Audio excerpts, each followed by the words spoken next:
noite a todos e todas, né? Falando que essa é a nossa última atividade desse ano, 11ª dessa atividade, que eu achei que foi muito produtiva nesse ano, a gente se encontrou quase todos os meses, né?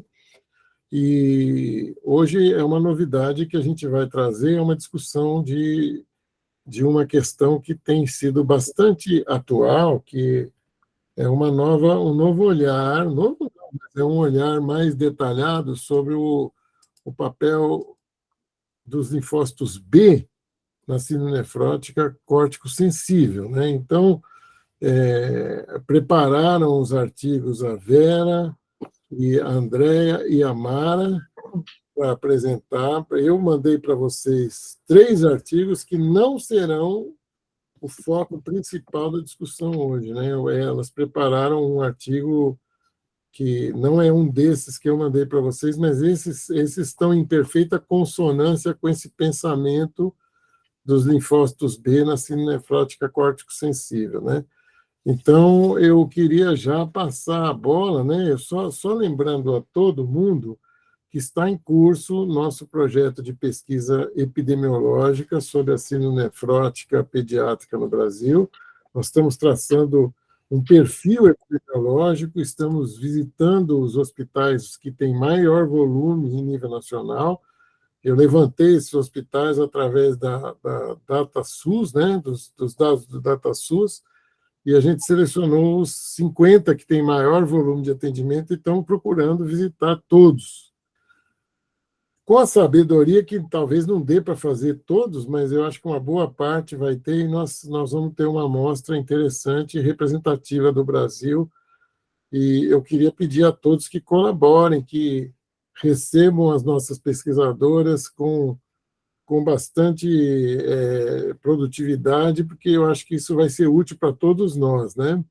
A Débora é uma delas, está aqui, ela tem frequentado, e a Amanda é outra que também tem frequentado as nossas reuniões, e os serviços estão sendo convidados, nós temos mais um ano para fazer essas visitas, e eu sei que no nosso radar já está a Paloma e o César Silo logo em breve, e a Unicamp também, e a gente está, já fechamos o Sul, já fechamos Minas Gerais, e já fizemos boa parte do Rio de Janeiro, e agora vamos atacar São Paulo. E no ano que vem nós vamos fazer o Nordeste, o Centro-Oeste e o Norte. Então, estamos aí bastante animados com essa perspectiva de ter um banco de dados com 1.000 crianças com síndrome nefrótica representativas do quadro nacional, que poderão nos dar uma foto do que é a doença em nível nacional. Bom, vamos começar, então, a nossa atividade, né? Eu vou passar a palavra para vocês. Eu estou aqui nós já estamos gravando, a atividade está em curso e eu fico aqui na porta abrindo para quem vier entrar, né? Quem que vai falar primeiro? É a Vera, ou a Andréia, ou a Mara? Andréia. Andréia, deixa só Andréia com a Mara. A Mara está em participação com as duas. Andréia, deixa aberto você, porque eu mandei o que eu ia apresentar. Eu já peguei você passa direto para não ficar mudando no meio. Tá bom, combinado. Então, boa noite a todos. Deixa eu compartilhar aqui a tela. Vamos ver aqui se eu consigo fazer direitinho. Acho que aqui deu certo. Estão vendo direitinho? Positivo. Então, o foco principal desse artigo, que a gente vai discutir um pouquinho mais, é sobre o anticorpo antinefrina. Então, bem interessante, né? Então, essa descoberta dos anticorpos com alvo na nefrina, nas doenças de lesões histológicas mínimas. E isso parece ser uma patogenia mesmo, confirma parte do suposto patogenia da doença, né? De maneira muito interessante. Então, vários grupos aqui representados por esses autores fizeram esse trabalho muito interessante, baseados em alguns racionais, né, das lesões histológicas mínimas, caracterizada, então, por um tecido renal praticamente normal, a microscopia de luz, como vocês podem ver aqui no lado esquerdo da tela, e a microscopia eletrônica, observamos aqui o apagamento dos processos podocitários, né, e na ausência de outros presentes aqui, né, na membrana basal glomerular, ou né, nesses processos podocitários, né. Então, a gente, são alterações importantes, que vão levar à proteinúria maciça, e que são a característica aí, da síndrome nefrótica. Então, a nefrina em si, como todo mundo já sabe, né, essa proteína fundamental que fica na fenda de filtração glomerular, então desde a sua descrição aqui nesse quadradinho que eu estou apontando aqui, mostrando os processos podocitários e esses pontinhos aqui nas setas representando a nefrina identificada aí nesse trabalho em 1998, 1999, né? A gente vê a sua porção aqui intracelular e a porção extracelular, que fica justamente entre dois processos podocitários formando esse zíper. A gente sabe também, né, que essa porção intracelular da nefrina, existem sítios de fosforilação que são importantes aí em doenças como diabetes e também na própria ação do esteroide, né? Então, por que o esteroide agiria, né? Por um mecanismo imune, ou porque também, além disso, ele poderia aumentar a expressão da nefrina, sendo observada essa resposta até precoce após a introdução do corticoide, ou também agir nesses sítios de fosforilação, entre outros mecanismos potencialmente envolvidos, né? Então, diante disso, né, a gente ter essa resposta ao esteroide, a gente também ter a recidiva de síndrome nefrótica nos pacientes dependentes que se tornaram que evoluíram para doença renal terminal e que necessitaram de um transplante renal.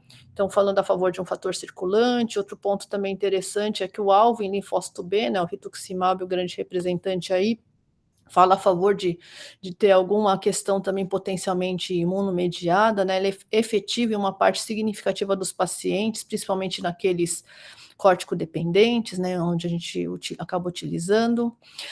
E também, lembrando que esse efeito proteinúrico do anticorpo antinefrina em modelos animais, né, então colocando soro de pacientes com síndrome nefrótica mostrando a proteinúria, e também em crianças com síndrome nefrótica do tipo finlandesa, naquelas onde a ausência completa da nefrina, existe não seria recidiva, né, seria síndrome nefrótica de novo, porque o paciente desenvolve o anticorpo antinefrina, então identificável, levando aí, então, novamente uma proteinúria em níveis nefróticos. Então, todos esses fatores falam bastante a favor aí de existir alguma coisa relacionada à nefrina, anticorpo, a fator circulante. Então, pacientes com lesões histológicas mínimas de 4 instituições, né, de Brigham and Women's, lá de Boston, o MGH também, né, o Massachusetts, o Boston Medical Center e o Mayo Clinic, desses 4 centros, entraram no estudo, e também pacientes do Neptune, daqui tanto crianças quanto adultos, e também foram utilizados soros do Kidney Disease Biobank, relacionados a esses pacientes, e também relacionados a pacientes saudáveis que previamente já haviam consentido em disponibilizar seus dados não identificados, e também as sobras de plasma, de soro aí para estudos clínicos. Foi realizada, então, uma avaliação genético-molecular através de sequenciamento de genoma completo nesses pacientes, com recidiva de síndrome nefrótica pós-transplante, e também nos pacientes da corte Neptune, e não nos outros que apresentavam apenas lesões histológicas mínimas. Então, esses 68 genes foram analisados diretamente, e também foi utilizado, então, a avaliação do tecido renal, né, a avaliação da microscopia de luz, então, através do processamento de rotina de biópsia renal, e também foi depois utilizada a microscopia confocal e de iluminação estruturada, como vocês vão ver mais para frente, algumas fotos aí que mostram alguns resultados. Também se utilizou o extrato de glomérulo humano, né, então foi utilizado esse extrato proteico, né, de rins descartados de transplante renal, e aqueles que com menos de 20% de glomerulosclerose global, né, de maneira a poder identificar o anticorpo anti-proteínas nesse extrato. Também no soro e plasma dos pacientes, foi utilizado, nos pacientes e também nos controles, foi utilizado o método ELISA e a imunoprecipitação e Western blot para avaliação dos casos. Foi também gerado, né, através de técnicas recombinantes, a proteína PLA2R, aqui identificada em cima, né, a gente observa essa parte extracelular e a parte intracelular. Então, como vocês sabem, o anticorpo anti-PLA2R está relacionado à glomerulopatia membranosa, que acontece muito mais na faixa etária adulta, e também foi gerada a nefrina, né, aqui a gente pode ver seu domínio intracelular e seu domínio extracelular, de maneira a ser utilizadas aí como antígenos nas placas de ELISA para identificação desses anticorpos.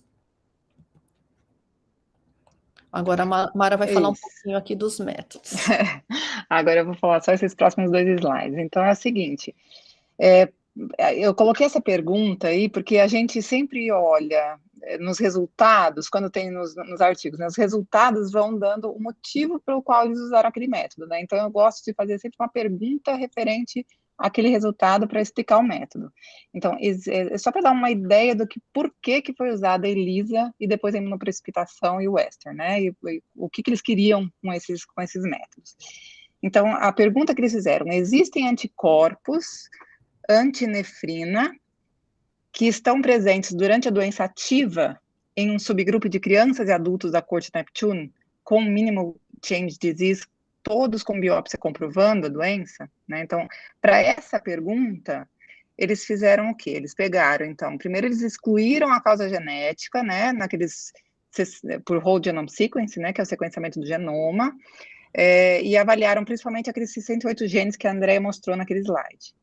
Para isso, eles, então, excluem a causa genética nestes pacientes, né? Então, nos pacientes que não têm causa genética, eles avaliam, então, um soro de 41 adultos e 21 crianças, um total de 62 indivíduos, por ELISA indireto, né? Então, aqui a figura do ELISA indireto, né? Então, como que eles fazem? Eles pegam aquele domínio extracelular da nefrina, que é o que a Andrea mostrou, que é a proteína nefrina recombinante, colocam no fundo da placa da ELISA, né, que vai ser o substrato, e utilizam o soro dos pacientes como anticorpo primário. Então, esse azulzinho aqui seria o anticorpo do soro dos pacientes, que está lá em todos os 62 pacientes, só que eles não sabem qual vai ser positivo e qual vai ser negativo para antinefrina, né? Quem será que tem um anticorpo antinefrina? Eles não sabem. E o anticorpo secundário é só para dar a fluorescência ali. Eles estabelecem uma curva padrão, né, de limite máximo de positividade para anticorpo antinefrina, que é 187 unidades por ml, em um grupo de N de 30 controles, tá? Controles saudáveis.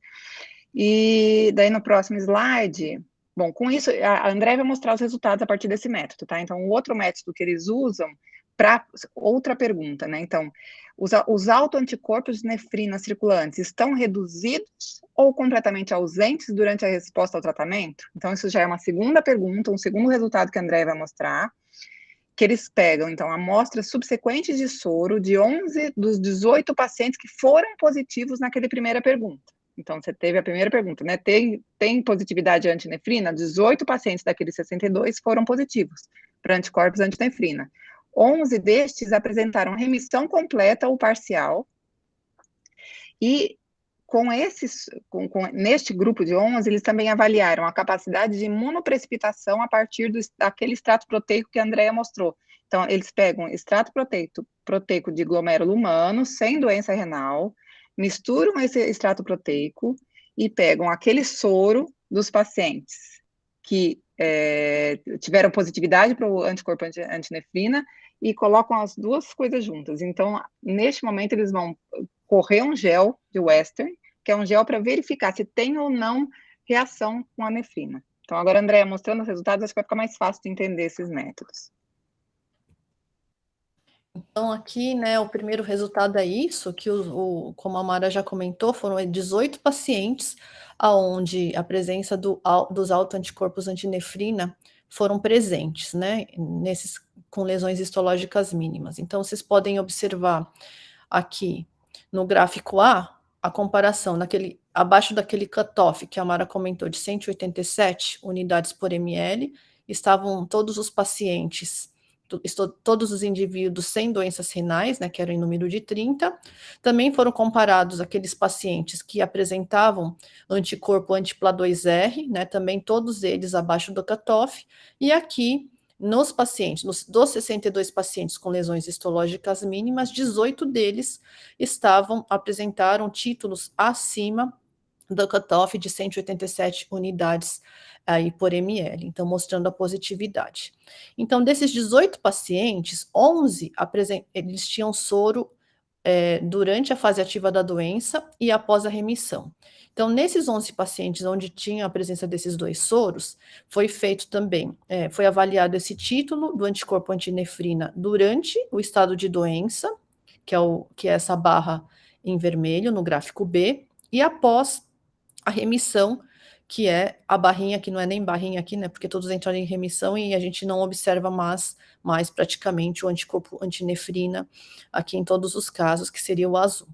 Então, em todos esses 11 pacientes, houve uma redução aqui significativa, e todos eles apresentaram títulos de anticorpo antinefrina abaixo daquele cutoff, no estado de remissão, o que é bastante interessante, né? Então, aqui, através do método de ELISA indireto que a Mara falou, que foram avaliados esses títulos de anticorpos séricos, tá? Além disso, nesses 11 pacientes que apresentaram a remissão, foi feito essa coimunoprecipitação em Western, e foi observado tanto no momento de fase ativa de doença e no momento de remissão, e a gente observou esse mesmo padrão. A presença do anticorpo antinefrina estava só presente durante a fase, então, ativa da doença, e não durante a remissão, ou fracamente aí durante a remissão, como a gente pode ver aqui nesse paciente número 9, por exemplo, né? Então, é bem interessante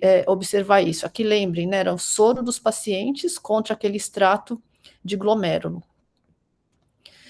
Quando foram comparar, será que existiam diferenças clínicas entre os 2 grupos, né, entre pacientes com anticorpo positivo e com anticorpo negativo? A única diferença que eles observaram é que os pacientes de etnia asiática apresentaram maior frequência de presença do anticorpo antinefrina. Então, a gente vê aqui, né, 5 deles contra 4, né, assim, uma grande diferença, mas em porcentagem foi. E os outros fatores não foram diferentes entre os 2 grupos, tá? No gráfico A, a gente observa que o tempo para atingir remissão completa não foi diferente entre os grupos com anticorpo antinefrina, positivo e negativo.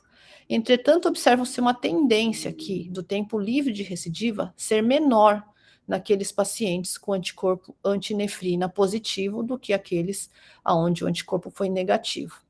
Esse gráfico B traz bastante perguntas, né?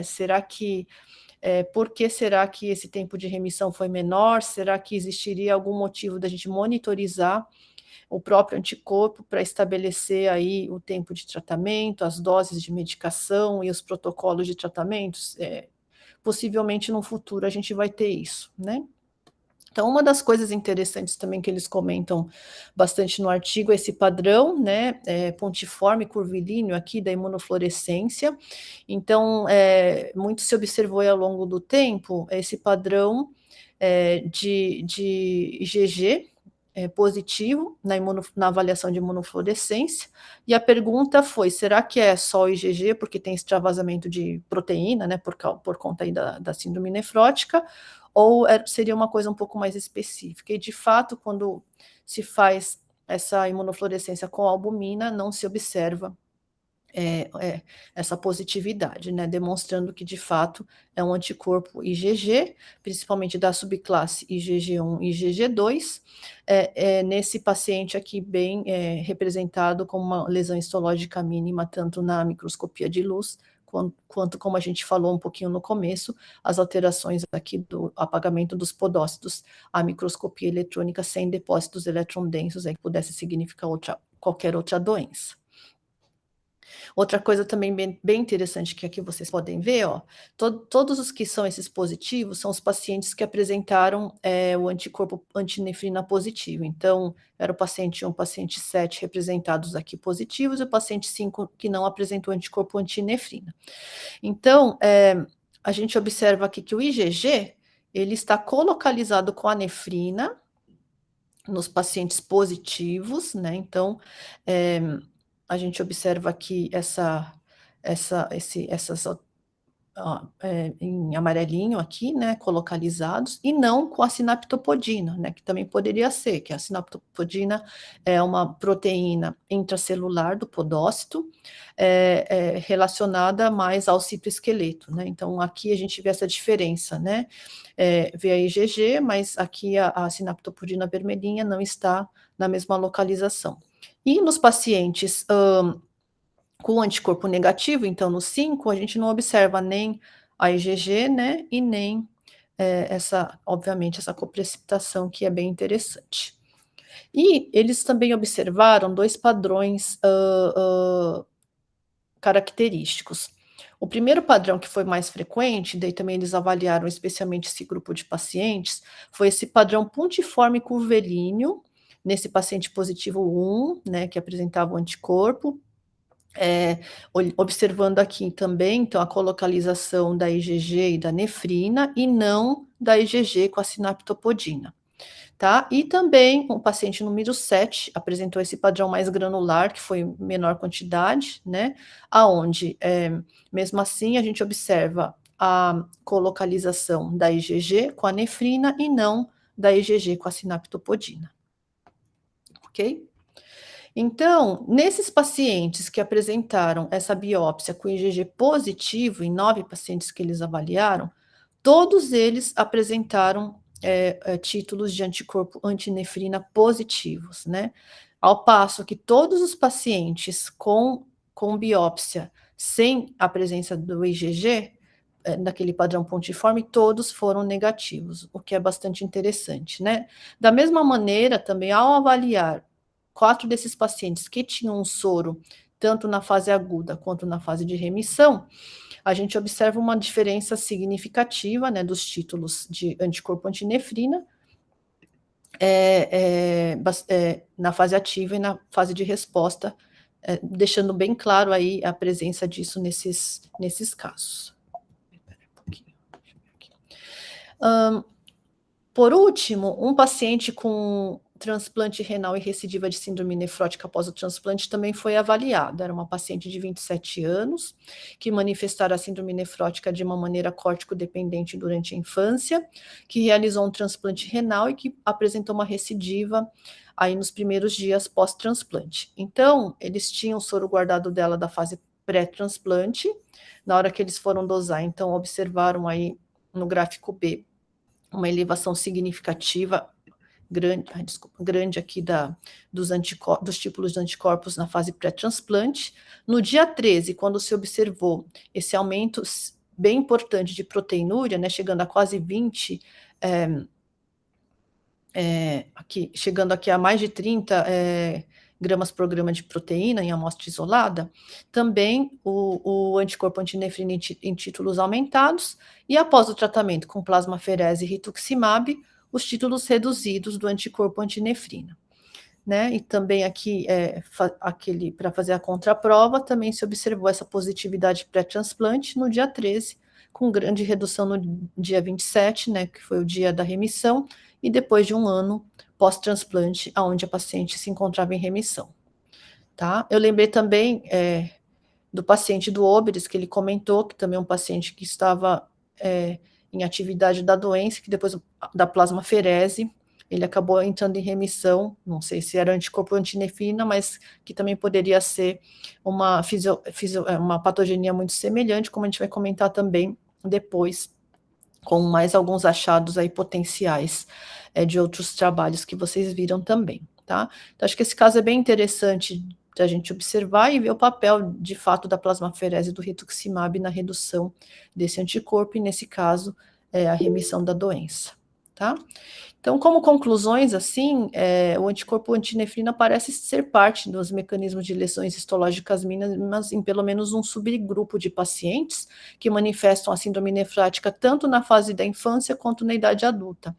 Então, quando a gente vai ver lá a casuística, a gente tem pacientes desde 2 anos, 4 anos no Neptune, mais ou menos dividido entre crianças e adultos, e até pacientes adultos mais velhos, de 30, 40 até 50 anos, com lesões histológicas mínimas lá no quadro. E vocês viram que a idade também não foi diferente entre positivo e negativo, né?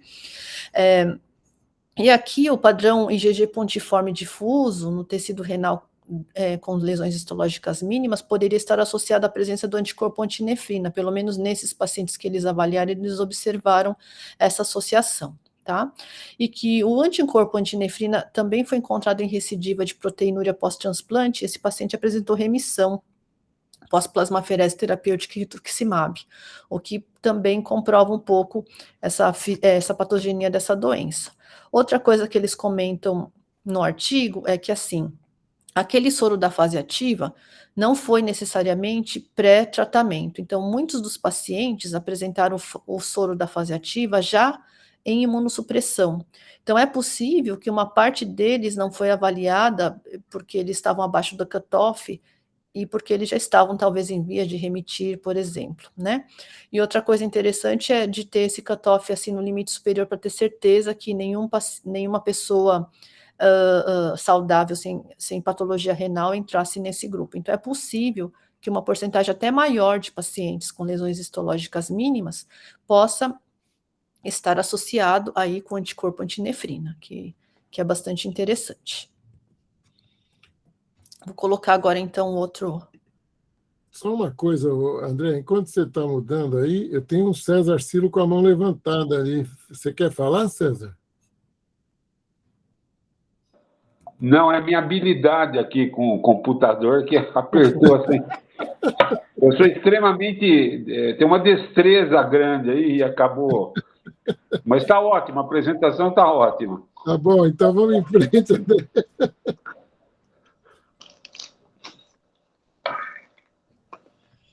Doutora Vera, quer falar?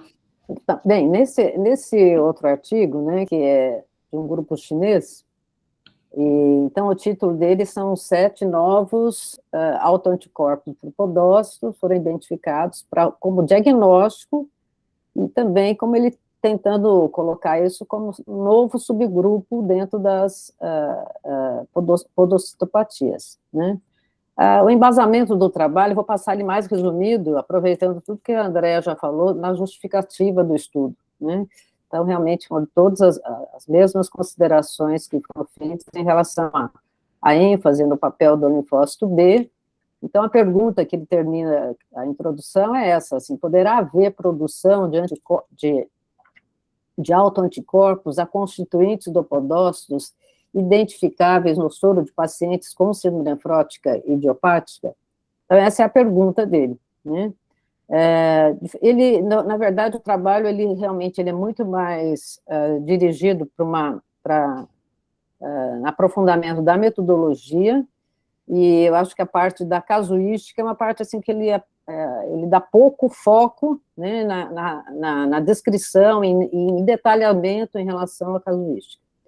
Ele cita, então, que a casuística dele vai ser de pacientes com síndrome nefrótica idiopática, de 2019 a 2021, sendo excluídos a síndrome nefrótica secundária, a familiar e a hereditária. E ele usou 3 tipos de controle. Um controle que era o saudável, quer dizer, um controle sem doença renal crônica, que eram 195 pacientes, um controle que tinha nefropatia por IgA, senso amplo, tinha os casos de vasculite por IgA e também tinha o caso de púrpura de renal Schoenlein, que depois a gente vê que é um outro grupo que ele vai pôr, a gente vai mostrar isso nos gráficos. Não sei se, Mara, você queria comentar, eu passo aqui a metodologia. A senhora deixou bom, assim, a metodologia é bem complexa, né, doutora Vera, mas a senhora deixou bem simples, está ótimo. Então, assim, na verdade, eles fizeram a mesma coisa que no outro, só que o que eles fazem? Eles pegam o extrato das proteínas, de proteínas dos podócitos, que são murinos, nesse caso, são podócitos de camundongo. Eles extraem essas proteínas dos podócitos e juntam com o soro dos pacientes, né? Na hora, e para ver se tem reação positiva lá de anticorpo antinefrina. Na verdade, não antinefrina não, de anticorpo antipodócito. Isso, já estou com outro artigo na cabeça. Daí eles pegam os que têm maior intensidade, que dá um N de 7, e fazem proteínas desse N de 7, eles geram proteínas recombinantes a partir dessas proteínas. Então, eles fazem isso por várias técnicas, tá? Então, assim, tá bem simples, mas tá ótimo, porque fica mais fácil de entender. Fazem, então, uma quantificação da reação dessas proteínas com soro de todos os grupos. Daí, quais são os grupos, doutora Vera? Os que em tratamento são 3 a gente grupos. vai passar depois, são os 4 grupos. Tá, são 4 grupos que eles fazem clínicos, né? Ele vai comparar, então, a intensidade do grupo que tem síndrome nefrótica idiopática com os outros 3. Isso. Antes e após o tratamento. E também, aí, no grupo de síndrome nefrótica idiopática, ele vai avaliar antes do tratamento e após o tratamento. Isso. Tá? Bem, então você pode passar o seguinte, aqui só detalhei os números, né, eram 341 casos de síndrome nefrótica idiopática, e o número dos outros subgrupos nesse número que a gente aí já comentou. Né? Então, do resultado, então, desses 341 crianças que tinham síndrome nefrótica idiopática, ele encontrou 199, aqui está sendo autoanticorpo positivo, tá? Então, tinha uma porcentagem grande, 341, 199 tinham positivos. Quais foram os 6 antígenos principais que eles encontraram em relação a, então, dentro daquela, da célula podocidária murina, quais foram as maiores reatividades daquelas proteínas, daquelas células, com o soro dos pacientes? Então, eu me surpreendi, porque eu achei que ia encontrar alguns nomes conhecidos, né, mas realmente são proteínas. No trabalho, ele detalha um pouco isso e mostra que a maior parte delas, até então, são desconhecidas em relação ao seu efeito a nível do podócito, né? A principal aqui, que vai ser a que vai ter maior intensidade, que ele vai comentar mais, seria a vinculina. Então, pode passar. Aliás, eles falam 7 no artigo, mas ele considera 6. Eu tentei buscar, eu li umas 2 vezes o artigo para ver por que ele estuda só 6 e fala em 7. Mas, num momento do texto, ele fala que as 6 foram as que estavam mais intensas na síndrome nefrótica idiopática. Então, eu imagino que ele descobriu 7 que eram importantes, mas dentro do grupo só com síndrome nefrótica idiopática seriam essas 6. Bem, eu mostrei aqui só a reação da vinculina para mostrar que mais ou menos ele fez a mesma coisa do trabalho anterior. Então, ele usou aqui o grupo que era o controle dele negativo, que eram os doentes, que eram as pessoas sem doença renal. Aqui os casos de púrpura de Raynaud-Colline, aqui era nefropatia pela púrpura, nefropatia por IgA e os pacientes com síndrome nefrótica. Então, mais ou menos em todos os 6 proteínas, o padrão é muito semelhante. Então, ele tem um valor de corte, que o valor de corte para ele foi o máximo dentro dos grupos que não tinham síndrome nefrótica, e ele mostra, então, que uma porcentagem grande, que vai ser essa, né, de quase mais do que 50% dos casos, vão ter, pelo menos, algum anticorpo positivo dentro daquelas 6 proteínas que estavam sendo estudadas. Pode passar. Bem, como que foi a distribuição, então, desses 6 autoanticorpos nesse grupo de nefróticos que eram positivos? Então, desses, 56% eram associados com a vinculina, que foi a mais importante. E aí teve porcentagens menores em relação aos outros autoanticorpos. Vera, pode passar. Posso falar uma coisa? Eu também fiquei, como você, naquela figura 2, ele só mostra 6, mas olha, se você contar essas barrinhas aqui, tem 7 aqui mesmo, viu? Aqui tem 7, realmente. Então, todas as proteínas estão aí, né? Tá certo? Lá naquele gráfico, naquele anterior, ele só mostrou 6, mas aqui tem as 7 aqui. Depois, em todos os outros gráficos, ele só vai mostrar 6, realmente. Né? Bem, pode passar. Bem, aqui esse gráfico é a demonstração de como foi a distribuição desses autoanticorpos dentro da população toda dos 341. Então, o cinza ali seria sem nenhum, aqui, o grupo cinza é sem nenhum autoanticorpo, e o padrão mais comum que ele encontrou foi os pacientes terem um tipo só do autoanticorpo, mas tiveram casos em que haviam 2 autoanticorpos ou até 3, né? Mas o padrão mais comum foi que cada paciente tivesse só um desses autoanticorpos. Pode passar. Aqui ele fez, então, uma relação, pode passar mais uma vez. E eu aumentei só um deles, mas todos vocês veem que tem mais ou menos o mesmo perfil, né? É a correlação, então, entre a concentração do autoanticorpo e a proteinúria de 24 horas. Então, ele descreve que realmente, ele entende que o aspecto do gráfico sugere, então, que exista um limiar acima do qual os pacientes realmente têm uma relação positiva entre quanto mais anticorpo, mais proteinúria. E isso aconteceu, então, por esses 6, mais ou menos, vocês olham o gráfico, praticamente ele é muito semelhante para todos os autoanticorpos. Pode passar. Aqui também ele fez ele não tem a explicação dessa figura. Eu li de novo para ver o que era, porque ontem a Andréia perguntou o que é o azul, o que é o rosa, né? Bem, eu acho que a interpretação é essa. Aqui eles mostram, então, ele está mostrando que o nível do anticorpo está muito pequenininho aqui, mas é antes e depois do tratamento desses pacientes, né? Então, no vermelho aqui, a gente sabe com certeza que são os pacientes com síndrome nefrótica idiopática que tinham anticorpo positivo. E o grupo azul, me parece que é o grupo de síndrome nefrótica idiopática que não tinha o anticorpo. Então, ele não tinha antes e também continuou não tendo depois do tratamento.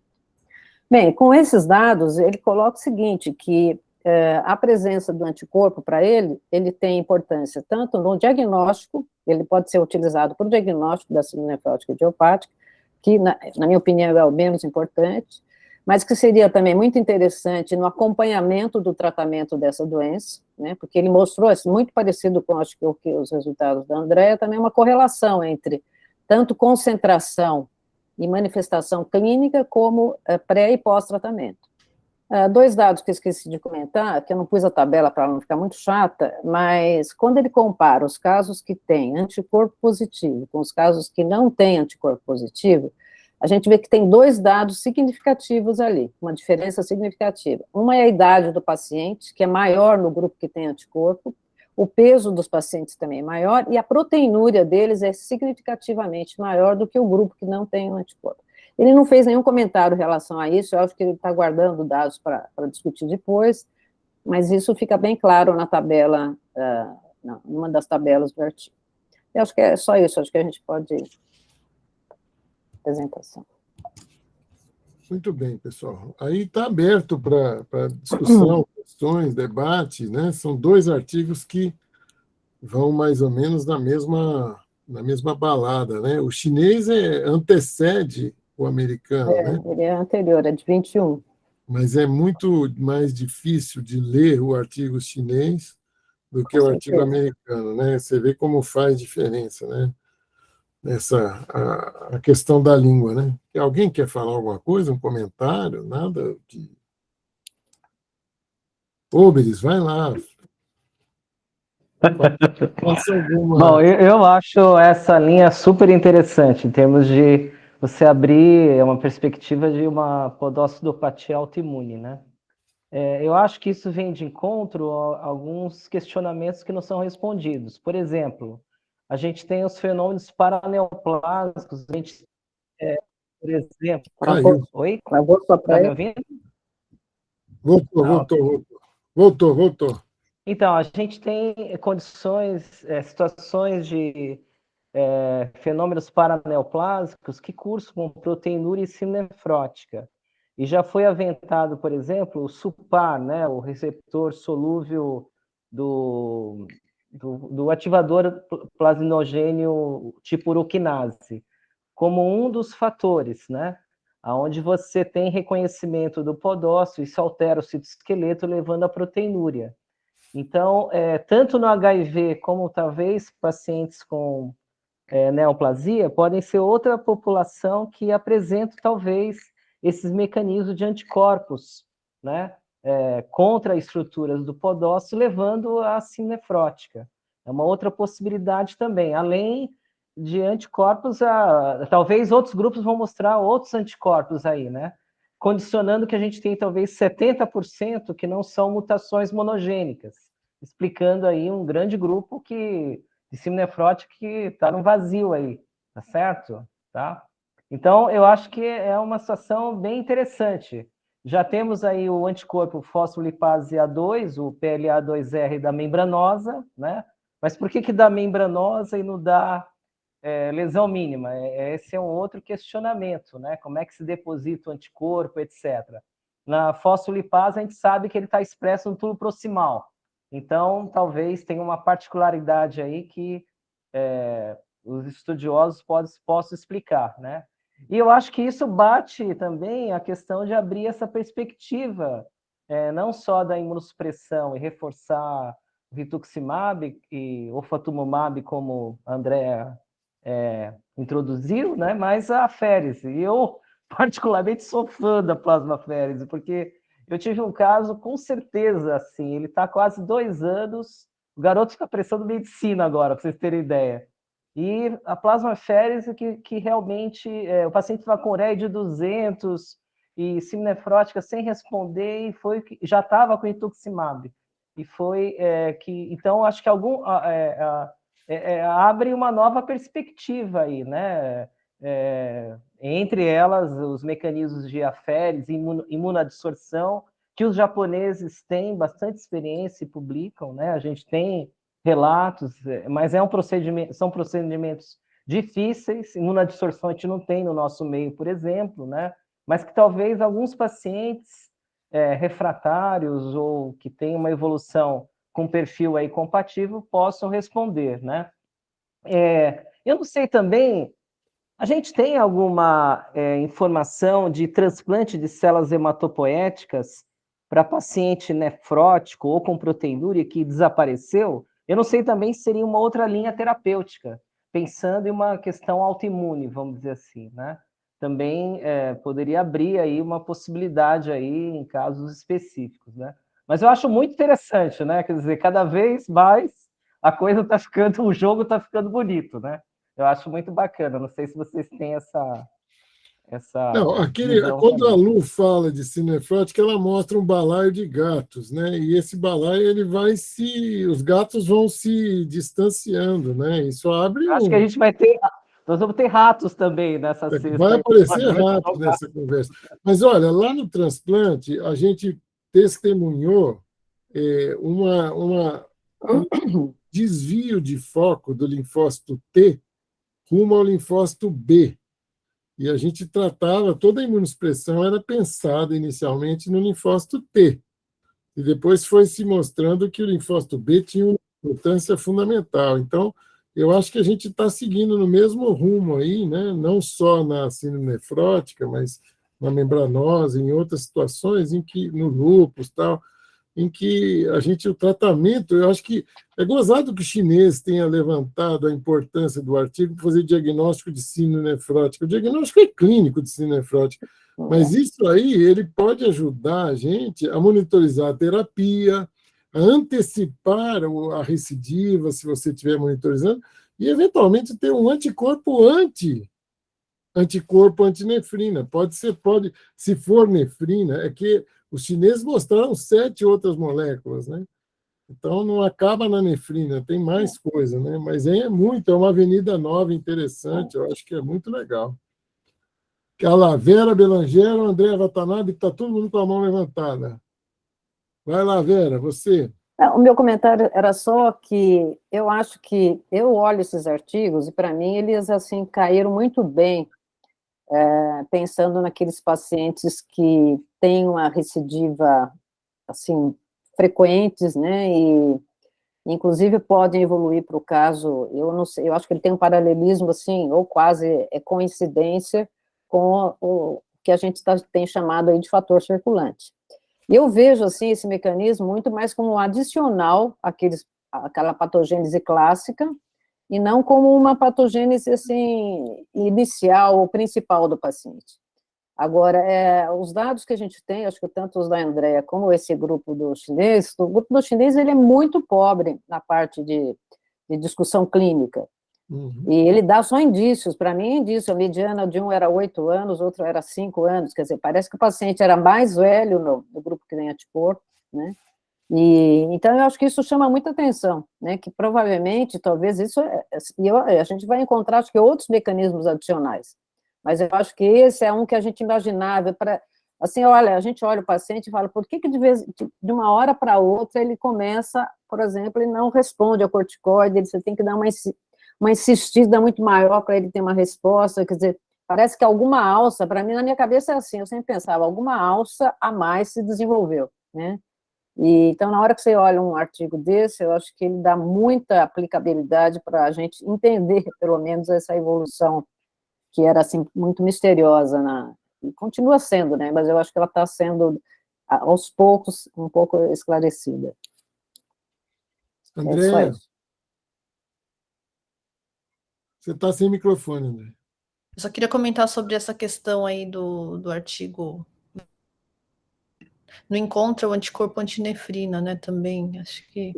Eu acho isso um pouco curioso, assim, ainda mais porque no outro mostra que os de etnia oriental que apresentaram a maior frequência da presença aí, né, só foi isso que me chamou a atenção. Na verdade, eu acho que isso a gente tinha que pedir para a Mara esclarecer, porque eu acho que a fonte dos antígenos foi realmente aquela célula podocitária imortalizada do camundongo. Então, não sei até que ponto isso pode ter... E vocês no trabalho da nefrina, ele usou o tecido glomerular mesmo, né? Eu tenho a impressão, eu não sei se a Mara pode dar alguma sugestão sobre isso, que tem a ver realmente com o material com que eles extraíram os antígenos, né?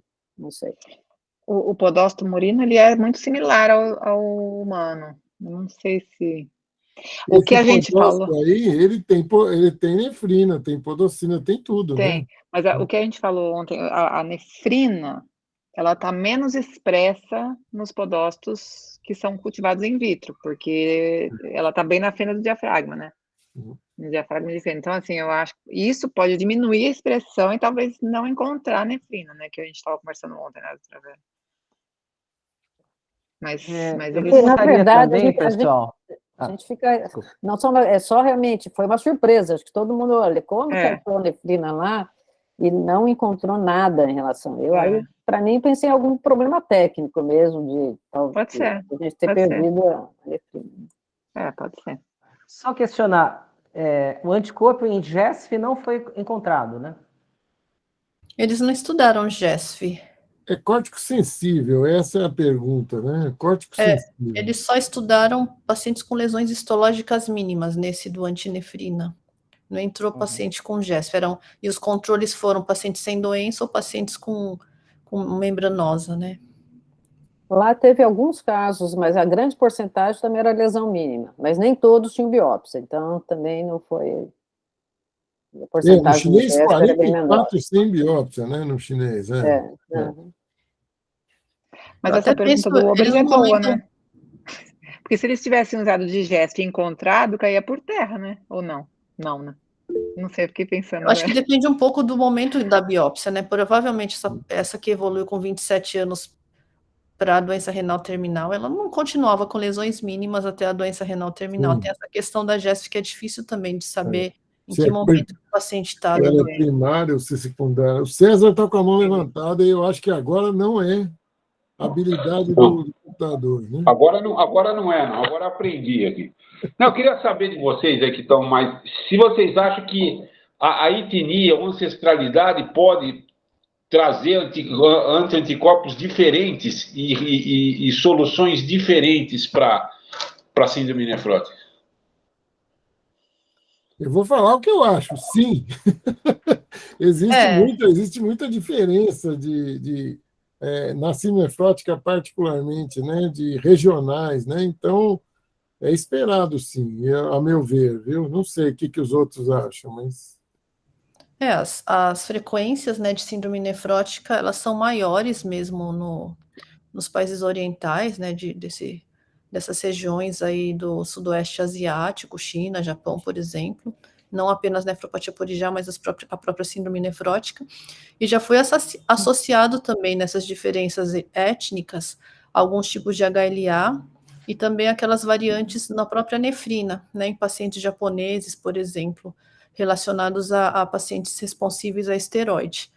Tanto, então, eu acredito que tanto em pacientes com lesões histológicas mínimas, como propriamente nos pacientes que apresentam outras variantes de susceptibilidade, a questão da ancestralidade deve influenciar sim.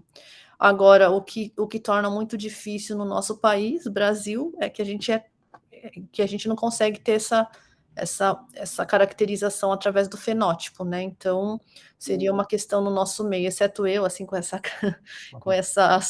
cara oriental japonesa, mas a maioria das pessoas vão ter realmente uma mistura bastante grande, que só mesmo a ancestralidade genética que poderia ajudar a identificar especificamente essas regiões, né? Vídeo que vocês estudaram, APOL1 e afro-americanos, não é mesmo? E eu acho que ainda sempre vai ter o background genético do restante dos outros 68 genes, né? Então, eu acho que isso vai causar sempre uma heterogeneidade assim, muito grande, né? E também os fatores ambientais que a gente vê nas regiões são muito diferentes, né? Então, eu acho assim que vai ser muito difícil a gente ter uma comparação. Sem falar na possibilidade de uma origem poligênica, né? Com vários genes Sim, juntos. então, o background genético, né? O background, ele é extensíssimo, tem muito para estudar. Aí o pesqueiro que está aqui com a mãozinha levantada, ele é o cara que estuda as células, os glomérulos. Então, vamos ver que resposta você vai dar para nós, pesqueiro. Eu não tenho resposta nenhuma. Na verdade, eu fico pensando, porque eles não analisaram esses genes que eles encontraram o autoanticorpo, eles não analisaram a sequência deles. Porque a gente sabe, por exemplo, na nefropatia por IgA, você tem a causa é autoimune, e na realidade, você tem um autoanticorpo contra uma IgA hipogalactosilada, que leva à formação do autoanticorpo. Em neutropenia, você tem neutropenia autoimune contra proteínas do neutrófilo que têm polimorfismos diferentes. Isso leva à produção de autoanticorpo. Eu acho que isso faltou nesse trabalho. Na verdade, eles nem levaram em consideração isso, né? Pelo menos nos dois trabalhos, além do chinês, está muito mal escrito, pelo amor de Deus. Eles não levam em conta isso. Uma coisa interessante que eles falaram num dos trabalhos, que eu não lembro qual que é que não tem informação dos complexos, né? Da formação de imunocomplexo, que isso é uma coisa interessante, que na nefropatia por IgA tem. Você tem deposição de imunocomplexo, que eu acho interessante, que, na verdade, eu acho que você deve ter algum receptor para esses imunocomplexos. No caso da nefropatia por IgA, você tem um receptor para esses imunocomplexos, talvez nesses outros casos não tem. Sei, eu acho que tem que... A parte genética aí é importante, que não foi explorada. Eu acho que... E realmente, a hipótese naquelas variantes intrônicas que foram encontradas nos pacientes de origem japonesa com síndrome nefrótica idiopática responsíveis a corticoide, será que não tem relação com esses anticorpos antinefrina? Porque foi justamente NPHS1, né? Então, essa é uma pergunta aí que talvez ligaria essas duas questões aí, até pelo fato dessa maior frequência em pacientes de etnia oriental, né? Mas o que a Vera falou, essa história de recidiva, eu acredito muito nisso, viu, Vera? Essa história de você ter autoanticorpo na recidiva, que quando você faz como chama lá, plasmaféresis, você retira e depois ele volta, né? Na verdade, os anticorpos são reproduzidos e o estímulo está lá. Bom, mais comentários? Deixa eu ver aqui se tem algum aqui. Eu acho que realmente adicional, para mim, um mecanismo patogênico adicional a outros, né? Mas é interessante que você vai vendo diversificação, né? Você vê associação com genótipo, com fenótipo HLA, né, especificamente em córtico sensível, né, o DQ, você vê alguns pacientes com autoanticorpos, você vai diversificando o seu olhar, né? Isso pode trazer coisas. A gente dá corticoide para todo mundo na mesma receita, do mesmo jeito, numa mesma duração. Talvez seja tem impacto também na terapia você saber se esse subgrupo aqui tem autoanticorpo, aquele não tem, né? Muda a sua terapia, inclusive, né? Inclusive, essa é uma grande questão, né? Porque no transplantado a gente vê que a taxa de remissão é bastante elevada, né? Mas também, ó, a mão pesada que a gente tem na imunossupressão quando comparado nos casos aí de síndrome nefrótica córtico-dependente, por exemplo, né? Então, acho que é bem isso. E também outra pergunta é por que alguns pacientes foram tão terríveis e de repente o negócio some, né? A síndrome nefrótica desaparece, nunca mais acontece nada, né? E mesmo no pós-transplante. Então, assim, essa é uma grande pergunta. O que vira a chave, tanto para o sim quanto para o não, né? Ô, Belis. Não, eu acho que a oncologia avançou bastante, né, em termos de biópsia líquida e de avaliação dos marcadores tumorais na peça, né, certo? E isso, inclusive, vai de encontro ao que você falou aí, Paulo, ou seja, tentando achar o melhor fármaco, a melhor medicação, o anticorpo para aquele tipo de neoplasia, certo? Né? Então, talvez uma linha seja no tecido, na biópsia, embora seja invasivo, também ampliar alguns marcadores aí imunes, no sentido de você ampliar essa etiologia e até terapia também, né? Isso é outra linha também, pode auxiliar, né? Ontem a gente estava comentando esses dois artigos, né? E a minha ideia, assim, a nossa ideia que surgiu, acho que é uma coisa que tem senso. Você pega um paciente que, vamos supor até que ele tenha feito exoma, não tenha nada, enfim, ele tem aquele que a gente está achando que é um fator circulante. Então, o paciente evolui para a classe 5, né? Então, uma classe 5 anúrica, em geral, esses casos têm realmente pouco volume residual.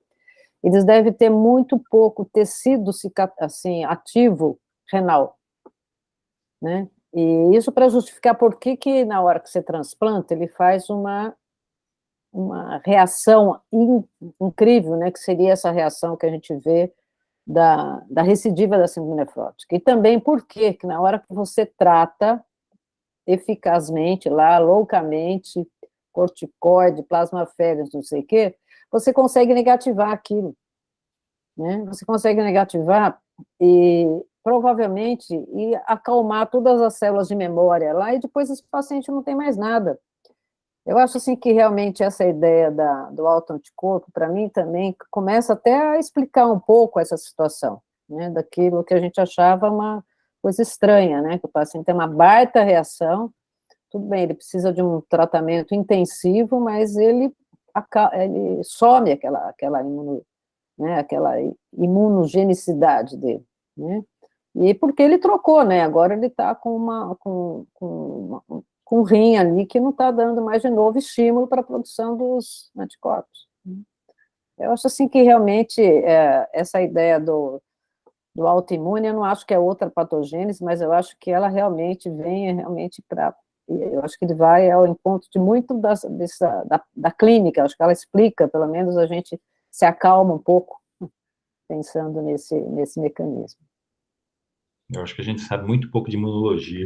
Exato. Sabe nada de imunologia. É uma avenida aberta ainda. Luciana Feltran, eu queria pedir para o pessoal não ir embora, porque tem uma palavra de finalização ainda antes de todo mundo ir embora. Vai lá, Lu.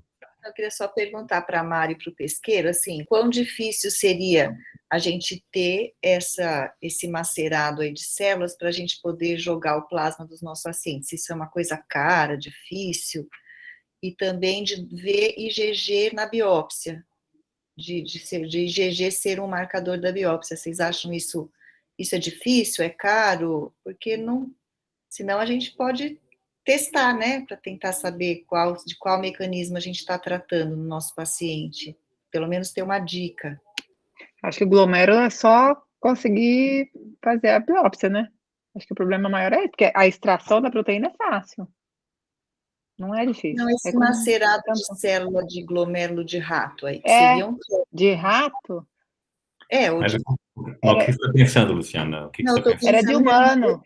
Não, estou pensando assim, se a gente tiver um paciente com síndrome nefrótica, a gente pegar uma amostra de plasma dele e colocar em contato com o macerado de... Era macerado do primeiro artigo?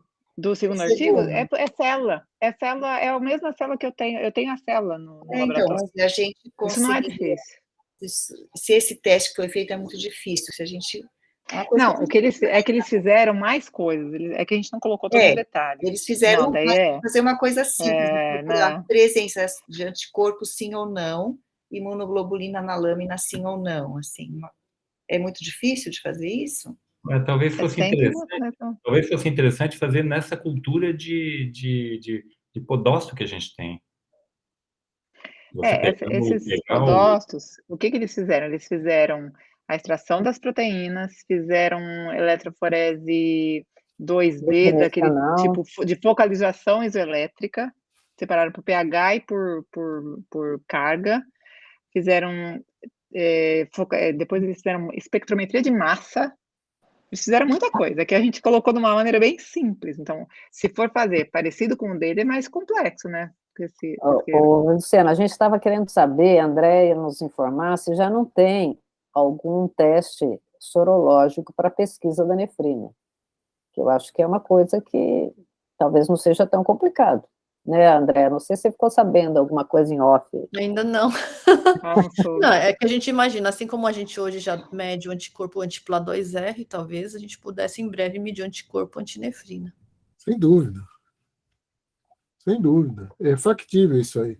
Agora, a ideia da Luciana é muito boa se você tiver um sistema biológico que possa identificar, né? Ô, Lu, tudo envolve dinheiro, tempo e alunos. Então, mas vocês lembram que na tese da Fernanda, a gente pegou plasma de pacientes recidivados e a gente colocou na cultura. E nos pacientes que tinham recidivado, ele forma uma camada de colágeno, uma coisa estranha. Nos que não recidivaram, não formava isso, mas nos recidivados formava uma camada, assim, uma coisa que depois a gente identificou como colágeno. Nossa, que loucura. É a bolha assassina. É um filme que eu vi quando era criança. Talvez esse fosse um teste, Luciana, de você pegar o plasma e... Isso aí, o Pesqueira, é a bolha assassina, um filme. Mais ou menos isso.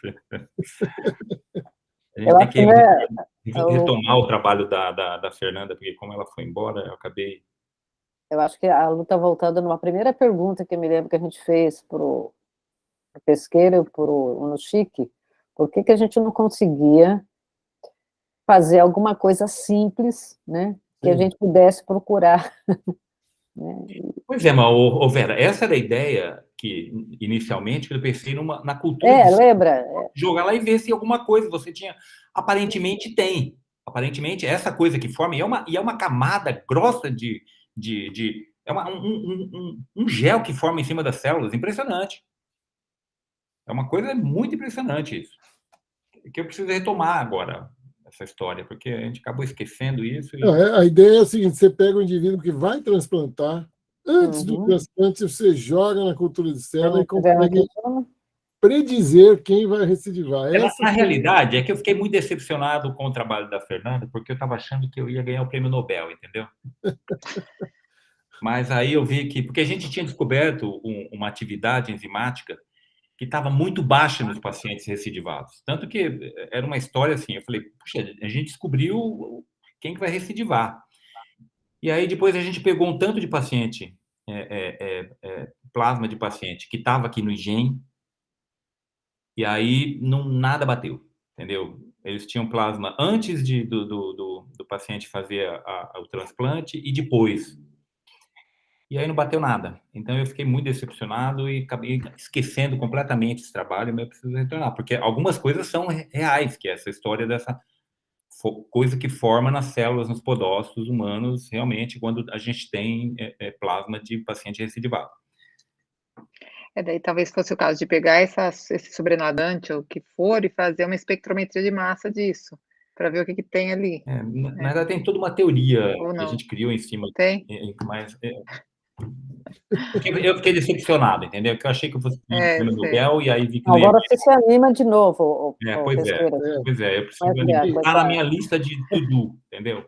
Porque, na verdade, a atividade clínica disso é enorme, né? E não no transplantado, é no nefrótico mesmo. Pois a gente não quer que evolua. O que a gente poderia pegar é pegar, usar essas células como realmente um teste, pegar o plasma dos pacientes e jogar nessas células e ver se realmente se forma esse colágeno que está formando aí. Porque, quem sabe, aí a gente teria mais coragem de fazer o que o Oberis fez lá no paciente. Mas esse paciente também estava, pelo que você está falando, ele estava numa classe 5, horrorosa e tal, né? Mas não tinha ureia de 200? Não, ele agudizou. Agudizou. Hoje a função renal dele é normal, cistatina C normal, sem proteinúria, albuminúria. O que ele tinha, eventualmente, era um C3 baixo.